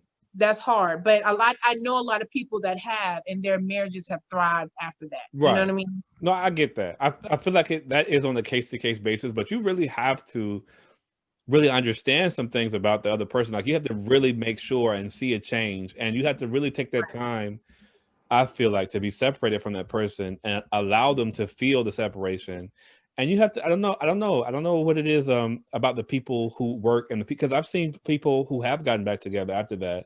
They thought Mhm. the person changed, whatever, and it was devastating for them to the Right. point where they died. or they were Yeah. made very badly, you know. So it's like it's really hard to say, you know. It's a gamble either way. It is a gamble. Correct. It It's a gamble. because I'm sorry, go ahead. No, go ahead. I'm finished. I was gonna say I know I know a lot of women in my family who have been battered that way, and some of them stayed in the relationship longer than they should have. Um, and I know, like, just talking to them one-on-one, that they were like, I should have left when he first did it, and I would never go back. If a man, I don't care, he was, you know, they would say, I don't care if I was in a relationship years upon years upon years with this person and they hit me, I'm leaving. And I totally understand that. So that's what I'm saying. You have the ones that do good, and then the ones that don't. You know what I'm saying? And see, I think that's hard. It is hard. Yeah, that's a gamble. It really is a gamble. And I think honestly, I think it's harder for. Well, I can't say it's harder for men or women. It's hard for anybody in general. When you love somebody, it's hard to give somebody up. But I mean, you hear in TV shows. It was this one TV show I was watching. I can't think of the name of it. Where this man, he was with this lady somewhere near the coast of Tijuana, and he loved, you know, they were together, whatever, and he tried to get away from her, and she shot him and killed him. And I mean, he was, you know, kind of like, you know, he was a big stocky guy, so a lot of people didn't think that he was in trouble with this lady because she was short, whatever, but she was, you know, for lack of a nicer term, she was crazy. Right. You know? But see, and those are the ones that really fly under the radar, because you don't expect a woman to do that. And it's even just like when it comes to abusing children, you never expect a mother. Like most people don't. And so that I think it's hard, because especially if you have children who have witnessed that, and 9 times out of 10, if you got kids, they either seen or heard something going on. So like for me, I don't know. I can really say, like, if you hit me, that's it. Cause I'm not gonna, cause like, and I have been, and I'm full disclosure, in that toxic relationship that I was in, like he would make me so angry. And that's the thing, like, I know, cause I'm not an angry person. It takes a lot for me to get angry. But I remember we were arguing one time and I actually did push him. I didn't hit, like, you know, I didn't like punch him in his face or slap him, but no, I didn't know. I would never haul off and punch a guy, but I did. I pushed him with all of my might because I was just angry. I just, for some reason, I just picture someone going through the wall after you pushed him. Just straight through the wall. And like I could see something register on his face. I was like, you gotta go, because this is not good. And so, like, thank God, but had we had been married and like have children, like, I'm all about the things that, you know, your kids are witnessing, and the seeds that you could be planting in them to either show them, okay, this is what you do when this happens. And kids, if they see their parents stay in these toxic relationships, that's what they're going to know and gravitate to. True. So it's like, or possibly gravitate to, because, you know, kids are different. Kids, you know, you can learn from a fool just like you can learn from a smart person. So, you know, I could probably forgive an infidelity. I don't know if I can't forgive you if you hit me. Like, especially when I know, because I'm a firm believer, and this is just me, if you woman enough to get hit, if you woman enough to haul off and hit somebody, a man has a right to protect himself for that very reason in and of itself. Because women think that you can just do whatever you want to this man and he's not gonna hit you. No, they don't go down like that. Everybody has a right to defend themselves, especially when you have situations where, like, this man was shot and nobody expected that this woman was beating on him. Yeah. Right. You know what I'm saying? Because that's not the norm. So everybody should have the right to defend themselves. Just because you're a woman should not give you a pass to do what you want. You know, I think physically. You know, a show, I think it was Snapped. That show. Have you ever watched that? Oh my God. I have not. Yeah. Mm-mm. Oh no. Yeah. That's what it was. I'm sorry, Rissa. Go ahead. No. You're fine. I'm just saying, like, that's the one reason why I really do feel like everybody has the right to protect themselves, regardless of who it is that is attacking you. If you are being attacked and your well-being is in danger, you have a right to protect yourself, regardless of who you are. Yeah, and like you said, I like how you worded it. You're saying not necessarily to punch her back or fight her back, but to protect yourself. You don't necessarily. Correct. If it comes down to it, where she becomes like this overbearing, Hulk of a woman at the time, where she's like imagine like it's it's a lot of smaller guys are like women who are bigger than them, and it might be that guy. He might have to go do a little extra to defend himself, but I mean, I don't know. It's very difficult because with the society that we're in, men just aren't expected to be taken advantage of by women to in that extent, right? In that case, so I don't know. It's hard. Yeah, but, it is. It really is. Yeah, it's a double standard almost. I mean, it is because I mean, men are expected to be the stronger sex. So yeah, I mean, as far physically, I mean, yeah. But it is what it is. So to go further from that, do you guys, with all the things that we've talked about so far, except for, I mean, I guess we've come to that conclusion already, but with all the things that we've talked about so far, do you feel or believe that you can mend the toxicity in the relationship to the point where it can become healthy with all the other aspects? And before we go there, Levi, did you have anything to say about the violence thing, or did you want to leave that out? I think the only thing I will say is I do believe that people can change. Like I said on earlier in the podcast, I have been a victim of abuse, physical abuse, especially when I was younger. So has my mom. Full transparency, it was my dad. But my dad now, A1 guy, one of the best men I know. I think he might have gone through a very dark period in my life. And me and my mom talk about it all the time because her and my dad, they speak quite often, probably like every week or whatever. But, I do believe that people can change. Mm-hmm.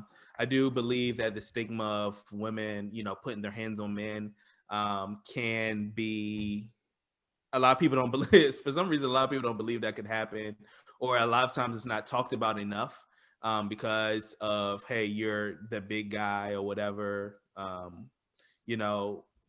mom, my parents, they never really told me like if a girl hit you, hit them back or something like that. They never told me anything like that. But one thing for sure, if you gonna hit me in my face, I'm gonna get on this phone, I'm gonna call Big Tiff, and Big Tiff is gonna touch you. You gonna call that family member, that lady family member, and come handle business. All I gotta do is make one phone call to Big Tiff. She's gonna be right down on over here. All right.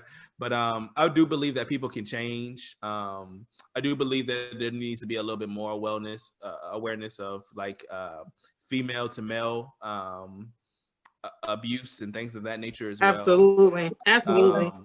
Because women are abused. Like don't put your hands on me. I mean, if I don't put my hands on you, do not put your hands on me. I don't care how heated this conversation get.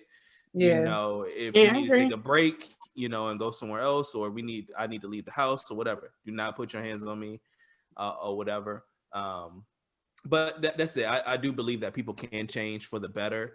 Maybe you don't stay in a relationship though, right? Like if y'all would be apart, right, for good, and then you go change for somebody else. Correct, 100%. And that person can definitely change, and I mean, it's possible. And it's possible. Anything is possible. I honestly would just, you take it one day at a time. Don't rush anything, especially when it comes to that. You definitely cannot rush it. Yeah. And you really have to. Like we said, it's a gamble. You just have to make sure that you know what you're doing. Yeah, and that's the dangerous part because you just never know. Right. But usually there are a lot, especially when it's the classic, woman being abused by the man. There are classic signs to let you know that this is going to get worse. Yeah. You know what I'm saying? So you have to take it for what it is, and you have to go, whether it's just you and him, or if it's you and your children. Because a lot of the time, in some cases, the men don't just kill the woman. They do the kids too that could be involved. It doesn't just extend to just her. Right. So, so you really have to, realize what's going on, and understand that it's hard, especially if, we often see in the movies where he's like rich and powerful and can reach far places and all the other stuff, but you're going to have to do what you have to do and use the resources that are available to you. Yeah. Because, especially if you got babies that could potentially lose their lives because, if he can't have you, no one can, or whatever the case is. Yeah. And if you go ahead, I'm sorry. Damn. No, I'm sorry. I was gonna say I think it's just better to be safe than sorry. Correct. And that's the hard thing, because people can change, but it's like, but bro, you hit me. You know what I'm saying? Yeah. Like, so that's why you can, be mature when you go into a relationship. Like, just be mature when you go into a relationship, because things that can be said to each other, it can hurt, and then your violent streak can come out. But if you're not mature enough to subdue that feeling and control it, you're gonna well off and do something. You know what I'm saying? So be mature when you're in these relationships, because the thing is, you can be a good person but have a bad moment. I believe in that. You know what I'm saying? And unfortunately, that bad moment can define your future. Absolutely. So, and that's the sad part. But it's just like me being on the other side. If you hit me, that's what I see you now. I see you as a hit. I won't trust you. It won't be. So for me, I know, like I said, I've known people who have had successful marriages after the abuse occurred. But like, for me, I don't see me looking at you the same. You know what I'm saying? It would really. That's something that's broken. Right. That's what I'm saying. Like, for me, it would be better as I'm gonna be safe than sorry. But that's what I'm saying. Like, good people have bad moments. Like, I understand that, and that's the sad part about it. Like, that's why it's important to make sure you control your every word and action. Like, just as a decent citizen, that's what you have to do on the daily. Yes, that's just what you have to do. Not always having to respond out of your emotion. Like, learn to, and it's easier said than done, depending on who you are. But try to be objective, not subjective. Like, try to not always give in to the emotional stimuli, because that's what it's like, oh, follow your heart.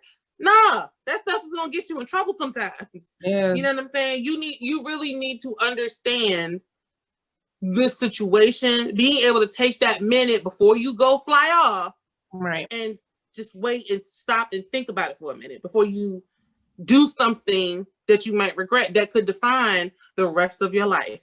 Yeah. Well, to go forward, this is some of the things that some of the advice that they've given about moving forward. If you're in a toxic relationship where you've been in a long-standing relationship with this person, this is normally where they say where people have developed these things. If you do want to repair it and it hasn't become dangerous, life-threatening, where the person has not, made threats against you or put their hands on you so many times, or even enough times. Once is enough, can be enough, to the point where they did so much harm to you that you fear for your life. If you haven't gotten that far, I feel like it can be, certain things can be fixed if both parties are trying to work on it. Yeah. One of the things they're saying, I'm not going to really dwell on every one thing, but we'll try to go into some of them. It says, don't dwell on the past. One is view your partner with compassion. If necessary, start therapy. Find support, practice healthy communication, be accountable, both parties be accountable, and heal individually, and then hold space for the other's change. That's really important. Yeah. I'll expound on that one. Remember that things won't change overnight. Over the coming months, or however long it takes, work together on being flexible and patient with each other as you grow. I feel like that's really important if you're trying to work on it. I feel like, especially if you're married, you definitely, I'm sure you're going to have to work with this stuff. But you have to take the time to do all those things if necessary. The therapy part, maybe not so much as necessary, but you definitely need to have a support system. I No, think absolute everyone therapy should. is definitely needed. Well, Yeah. If so there's abuse involved, therapy is needed of some okay, sort. so Yeah. so you got that therapy in there. Viewing your partner with compassion is definitely necessary, and the healthy communication. I think that's huge. Absolutely. Communication. Pay close attention to how you talk to each other as you mend things. Be gentle with each other. Avoid sarcasm and mild jabs, at least for the time being. Also, focus on I statements, especially when talking about relationship issues. For example, instead of saying "you don't listen to what I'm saying," you could say "I feel like you aren't listening to me when you take out your phone while I'm talking." So instead of, I Put guess, some of the onus on you. yeah, I guess not trying to place blame, but just it's Mhm. expounding on how you feel about a certain thing. So, Mhm. is there anything that you guys feel needed to be expounded upon about those things, about those mending issues, or Yeah, I want to just go back to the therapy thing, because I feel like a lot of people, there's still a huge stigma around it. mhm. Like there really shouldn't be. Therapy is something that is there to help you. And sometimes, and I always say this, I think it's best to have therapy from people who don't know you, because it's better to get an unbiased opinion from someone who is really just there doing their job.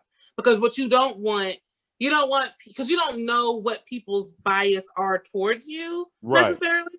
So you want someone who's going to be able to view it from both sides and go from there. And I mean, therapy is not something that only crazy people do or whatever. Like it is there as a tool. So use it if you have to. Like I'm told though, like if me and Adrian got to the point where we needed to go, I would be totally okay with that. Right. Because if we can't achieve the communication part together, then something else, another tool has to be brought in. Yeah. Like if we're praying, we're doing this, we're talking to God, and and we're still missing the mark. I want to do everything I can to get us back on the right track. So, because I don't want to just throw our relationship down the drain, especially if it can be salvageable. I want to be able to use all the tools, because at the end of the day, if we were to decide to split, at least I know we tried everything. So. That's true. How about you, Chairman? Do you want to expound on anything? No, I agree with all the tactics that they put in place. My main thing is because when you're in a toxic relationship, your love can dwindle. It can go right out the window because of the disdain that you have for that person now, because of whatever issues occurred. So if both of you are both on the same track of mending things back together, becoming one again, like remember that initial love that you guys had for each other. Yeah. I really feel like without that love being the core or the foundation of it all, like just don't even do it. If you don't love that person like that, just don't even do it. But just make sure that love is there. Honestly, make sure that love is there. How you feel, Levi? I agree. Just Levi about to fall asleep. no. I love just listening to what everybody's saying. I am about to fall asleep with his baby in my hand, but I 100% agree. I love this conversation because it's very dear to my heart. One thing I would just want to say, if you happen to be watching this video and you might be in an abusive relationship, it's okay to leave, boo. It's okay to leave, bro. Yes. I mean, Yep. you got to make sure that you protect yourself, because at the end of the day, if something pops off and you're continually getting abused, and then you finally lash out and something tragic could happen or things of that nature, all eyes are going to be on you. You know what I mean? It's not going to be on the other person that they may have the backstory of putting their hands on you and all this other stuff. They're going to look at you.